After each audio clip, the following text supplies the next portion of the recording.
Dan disinilah aku menanyakan kamu satu hal. Apa pandangan kamu terhadap perspektif? Menurutku itu, perspektif adalah ketika kita memiliki cara pandang atau pola pikir dari setiap individu untuk memiliki ide konsep dari pemikiran mereka masing-masing. Ide konsep tersebut tidak harus selalu sama mengikuti satu tujuan orang saja, tapi bisa juga untuk setiap orang lainnya. Dan bagiku juga, contoh dari perspektif itu adalah ketika kau menjawab soal esai yang menanyakan bagaimana perasaan kamu hari ini. Tentu ada mungkin yang menjawab aku sedih, aku kesal, ataupun aku bahagia. Ketiga-tiga tidak salah, hanya tergantung bagaimana perspektif dari orang tersebut. Dan hari ini juga aku akan melanjutkan sesuai topik utama yang akan aku bawa mengenai perspektif.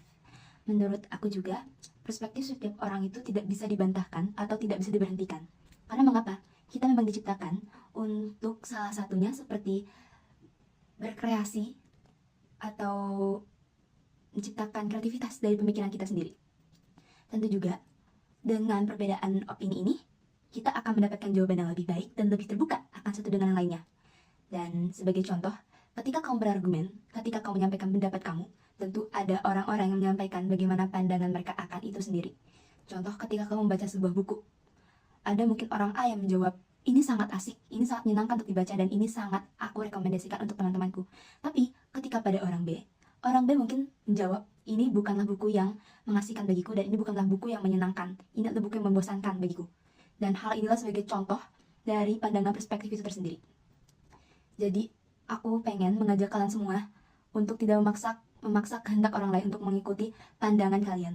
Karena setiap orang itu berhak untuk menyampaikan pendapatnya dan opini mereka atas suatu hal yang mereka punya dari ide konsep pemikiran mereka. Sekian, itu saja apa yang aku tangkap dari pandangan perspektif itu sendiri akan diri aku yang melihatnya. Dan maaf apabila ada salah kata atau kurangnya kata-kata yang mengenakan dari cara bicara aku, dari cara aku dalam sama video ini. Dan sekian saja dari aku.